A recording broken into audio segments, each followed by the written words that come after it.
That morning, the hen woke up early, lit the wood stove and cooked only rice. No salt, no seasoning, water and white grain, nothing more.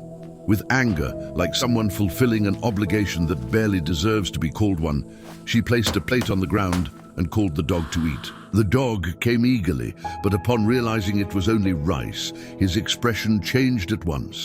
Saddened, he pawed at the rice, stirred it around, felt no appetite, turned his back and went to cry in a corner. The man, seeing the scene, warned the hen, "Give this dog some meat. You can't raise a dog on rice alone. Can't you see he's getting thin? He's lacking iron and protein." The hen shot back without hesitation, "Meat is too expensive and I'm saving up to buy a new sofa for my house." The man insisted firmly, "Consider yourself warned. Don't come crying to me later." He turned and left. And the hen, even seeing the thin dog before the untouched plate, grabbed the axe, shot a contemptuous glare and shouted, "When you're close to dying of hunger, I know you'll eat. Stubborn animal." The whole day passed. The sun rose, scorched the dirt yard and slowly sank behind the trees. The hen came back sweaty and went straight to check the plate.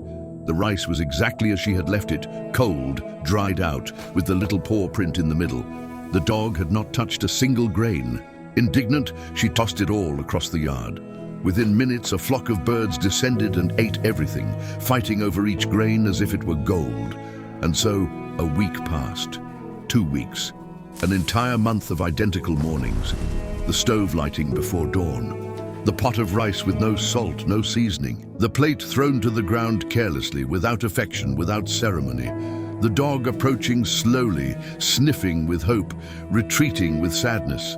And the hen already turning away, axe in hand, eyes on the corn, on the field, on the money growing grain by grain inside the drawer. She didn't see the dog wasting away, or pretended not to. His ribs began showing beneath fur that was losing its shine. The eyes that once sparkled grew sunken and hollow, like embers no one blows on anymore. He barely had the strength to get up when someone passed by the fence. He lay in the shadow of the porch, his snout between his paws, quiet, waiting for something that never came. But inside the hen's head, there was only one image, a sofa. Large, upholstered, soft, that she had seen in a shop window in the center of town. She already knew where she'd put it, how it would look. She already imagined herself at the end of the day, feathers sinking into the soft fabric, her whole body relieved at once. Each harvested ear of corn was one step closer. Each bag sold at the market was another bill folded at the bottom of the drawer. And she worked hard without spending a single cent on meat. Finally, the day came. The amount was right. The money was enough. The hen went to the store with a chest full of pride, closed the deal, and came back home following the truck with a smile she could barely hide. She helped position the sofa in the living room and stood at the door, just staring at it. Then she grabbed the axe and went to the field, eager to finish the day and come back.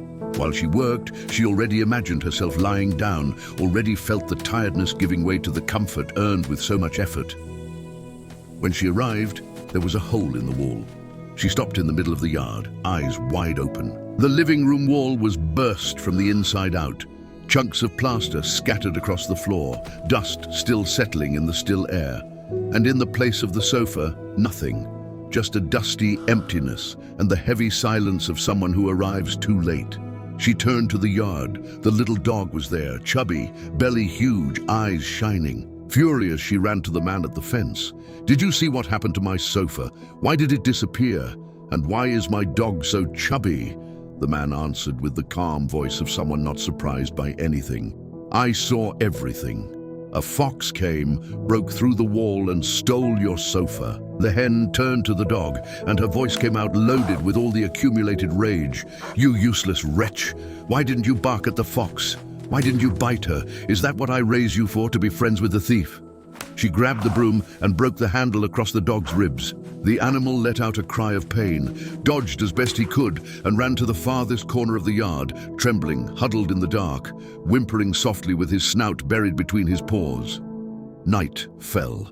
The hen went inside furious, and outside, in the dark yard, the dog was left alone, with the pain in his ribs and the greater pain within. It was then that the fox arrived, She came slowly, sniffing the air. She approached the dog and placed before him a piece of fresh meat. Large. With a strong, good smell the dog had forgotten existed.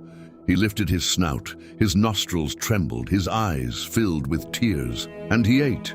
He ate with his eyes closed, his whole body grateful for that flavor that seemed to have returned from very far away. The fox placed another piece, and another, and she sat beside him in silence, like someone who had always been there, like someone who had never left. The next morning the dog was gone. The hen came out of the house and found the yard empty. The rice plate was on the ground, untouched as always, but this time there was no one to approach with hope and retreat with sadness. No pair of eyes waiting for her, no tail, just silence. She looked at the plate. She looked at the broken wall. She looked at the empty yard, and she fell to her knees on the ground, crying with that cry that comes from very deep, that one holds without knowing it, and that collapses all at once when there is no longer any way to hold it back. The man came. He stood outside the fence watching. "Cool your head, Miss Hen," he said calmly. "What I'm about to say will hurt, but it's the plain and simple truth. You carry a large share of this blame. Do you remember when I told you to feed your dog properly? The fox understood what you ignored. She came with a big piece of meat and said, 'This is for you, friend.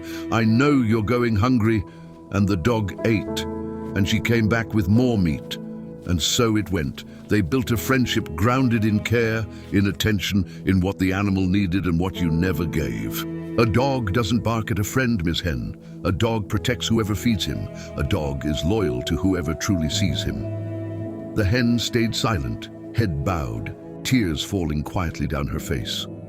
"Where did I go wrong?" she asked with a small voice. "When you started treating the dog as an expense instead of treating him as company," the man answered, weighing every word. "When you decided your comfort was worth more than caring for someone who depended on you." The fox wasn't wealthier. She simply understood one thing that you ignored. Whoever feeds someone's affection earns their loyalty. And whoever neglects it one day looks at the yard and finds only silence. If this story means something to you, share it and follow me for more.